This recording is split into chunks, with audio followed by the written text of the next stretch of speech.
పవన్ కళ్యాణ్ 19 ఏళ్ళ అమ్మాయితో సంథింగ్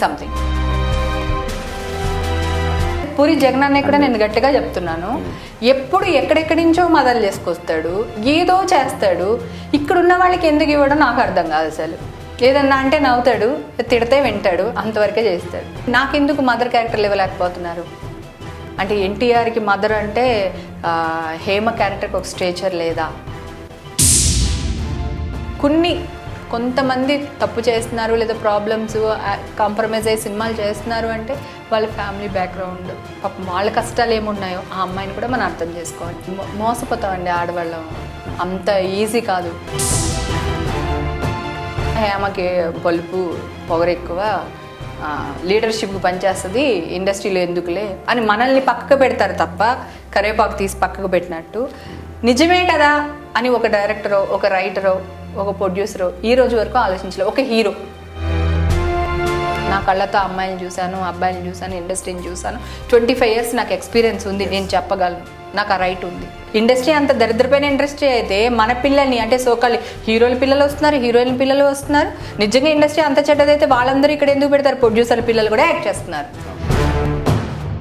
అంటే ఫస్ట్ నుంచి కూడా ఇండస్ట్రీలో చిరంజీవి గారు ఉన్నప్పటి నుంచి కూడా చిరంజీవి కాపు అని చెప్పి తొక్కేస్తారని చూసారు. వాళ్ళ నా చిన్నప్పటి నుంచి వినుకుంటూ వస్తున్నానండి. అంటే కాపు దాంట్లో పుట్టడమే ఒక పెద్ద నేరం అన్నట్టు చిత్రీకరిస్తున్నారు. అది ఎందుకు నాకు అర్థం కాలేదండి. ఇక్కడ అవకాశాలు పొందాలంటే అన్నిటికీ సిద్ధంగా ఉండాలంటున్నారు కొందరు. ఇది ఎంతవరకు కరెక్ట్? వాళ్ళు కూడా వాళ్ళు చేసిన సినిమా పేర్లు చెప్పుకుని వాళ్ళు ఇంకా బతుకుతున్నారు. మా ఇండస్ట్రీ వాళ్ళకి అన్నం పెడుతుంది. చూడండి నాకు వేషం ఇవ్వట్లేదు, నేను ఇప్పుడు తినలేకపోతున్నాను, ఎట్లా మా వాళ్ళని బ్లేమ్ చేస్తాను? ఇన్ని సంవత్సరాలు నాకు ఫుడ్ పెట్టారు, ఇంత గౌరవాన్ని ఇచ్చారు, నా కాళ్ళ మీద నేను నిలబడే శక్తిని నా డైరెక్టర్స్ నా రైటర్స్ ఇచ్చారు. ఇప్పుడు నేను ఎట్లా వాళ్ళని బ్లేమ్ చేస్తాను?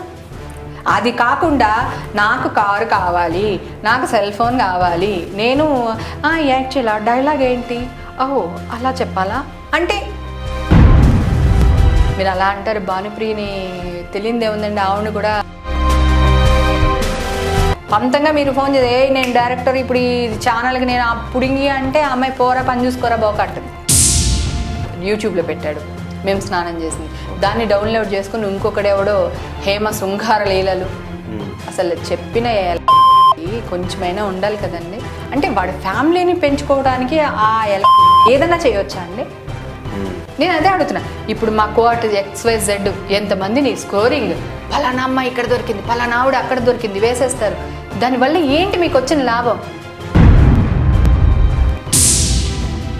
ఒక ఆడపిల్ల ఏడుపు మీద వచ్చే ₹1 కోటి మీ ఛానల్కి అంత ఇంపార్టెంటా? దాన్ని బట్టి మీ పిల్లం బిడ్డల్ని పెంచుకోవడం మీకు అంత ఇంపార్టెంటా? మా ఇండస్ట్రీ వాళ్ళు ఇల్లు ఇవ్వడానికి భయపడతారు. ఇప్పుడు మా మీద బతికే ఎదవ ఎవడైతే ఉన్నాడో వాడికి ఇల్లు ఇస్తాడు, వాడికి పెళ్ళాన్ని ఇస్తారు. ఎందుకని ఇండస్ట్రీలో వాళ్ళంటేనే ఎందుకు అంత చిన్న చూపు చులకన?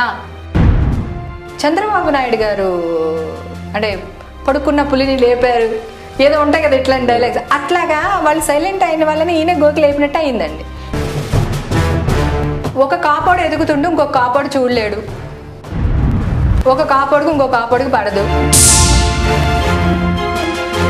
ఒకవేళ ఆ అమ్మాయి ఒప్పుకుంది, ఆడెవడో డైరెక్టర్ అడిగాడు, ఈ అమ్మాయి ఏదో కాంప్రమైజ్ అయ్యింది, ఒప్పుకుంది. అట్లా ఒప్పుకుని ఎన్ని సినిమాలు వస్తాయి ఈ డైరెక్టర్ వల్ల, ఆ కాంప్రమైజింగ్ వల్ల? ఒక్క సినిమానే వస్తుంది. ఇండస్ట్రీ ఎవరు మీ పీక మీద కత్తి పెట్టే నువ్వు అని ఎప్పుడు అడగడు, ఎప్పటికీ అంత ధైర్యం లేదు. కొన్ని వేల సోషల్ మీడియా వెబ్సైట్లు ఉన్నాయి. ఈవేళ నేను ఆ ఒక్కదానికి వెళ్తే నాకు కొన్ని వందల ఆర్టిస్టులు కనిపించారండి. అందరూ మాఫింగ్ హీరోయిన్స్, వాళ్ళ అక్కల చెల్లుళ్ళ, ఒక పెద్ద ఫ్యామిలీ అమ్మాయిలా. అసలు ఏమీ లేదండి అసలు వాడికి. నువ్వు అంత పెద్ద ఛానల్ వాడివి కదా, ఆడవాళ్ళ మీద నువ్వు కెమెరాలు పెట్టే బదులు నువ్వు అదే ఛానల్ని వెబ్సైట్ల మీద పెట్టచ్చు కదా. ఇప్పుడు నా కూతురు 15 yearsకి వచ్చిందండి, రేపొద్దున వాళ్ళ ఫ్రెండ్స్ ఎవరన్నా అంటే దీని గురించి నా బిడ్డ మనోవేదన ఎంత ఉంటుందో ఆలోచించండి. ఏం సాధించారు ఈ వీళ్ళని అందరినీ చూపించి వాళ్ళ ఫ్యామిలీని బయటేసి? మీరు ఏం సాధించారు? ఏం చూపించాలనుకున్నారు?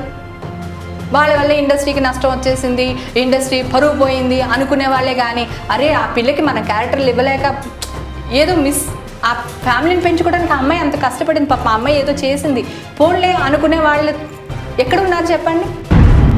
మీరు దాని మీద యుద్ధం చేయండి. ఒక మగాడిలాగా ఆడపిల్లలకి మేము ఉన్నాము అని ఒక మీసం తిప్పండి మీడియా వాళ్ళు. అదే నీ కూతుర్ని నీ అమ్మని అయితే నువ్వు చేసుకోవచ్చు కదా. మేమందరం ముసలాళ్ళం అయిపోయాం, మాకు వయసు అయిపోయింది, 40 ఏళ్ళు వచ్చేసినాయి. సో మమ్మల్ని ఎందుకు నువ్వు క్రియేట్ చేస్తావు? చక్కగా నీ కూతురు నీ పెళ్ళాన్ని బిడ్డలను పెట్టుకుని నువ్వు వాడుకో వాళ్ళని. ఇండస్ట్రీలో ఉన్న ఆడవాళ్ళంటే అంత చిన్న చూపా? ఏ మా సొంత టాలెంట్తో మా ఫ్యామిలీని మేము పోషించుకుంటూ మేము హ్యాపీగా మీకు ఎంటర్టైన్ ఇస్తున్నాం మేము. సో మీకు ఎంటర్టైన్ ఇవ్వడం అంత చులకనా? చెడు అనేది ప్రతి ఇండస్ట్రీలోనే ఉంది, ప్రతి ఊర్లోనే ఉంది, ప్రతి వీధిలోనే ఉంది, ప్రతి ఇంట్లోనే ఉంది. సో నువ్వు ఎట్లా ఇండస్ట్రీని వేలెత్తి చూపిస్తావు? అది కూడా నా కోపమే. అది మా అమ్మాయిలు అవనివ్వండి, మీడియా అవనివ్వండి, ఎవరైనా అవనివ్వండి. ఇండస్ట్రీ గొప్పది. సో నువ్వు ఎవడివి? తెలంగాణ నుంచి వచ్చావా, ఆంధ్ర నుంచి వచ్చావా అని వేషాలు ఇవ్వడమో, అని ప్రొడ్యూసర్ చేయడమో, అని డైరెక్టర్ చేయడమో లేదండి. నేను స్వాతి లక్కర్ మేడం కదా, ఆవిడతో మాట్లాడొచ్చాను, ఏసీబీ గారితో మాట్లాడాను, ఎస్ఐతో మాట్లాడాను. అన్నీ జరుగుతుందండి, వర్క్ జరుగుతుంది మొత్తం సోషల్ మీడియా మీద.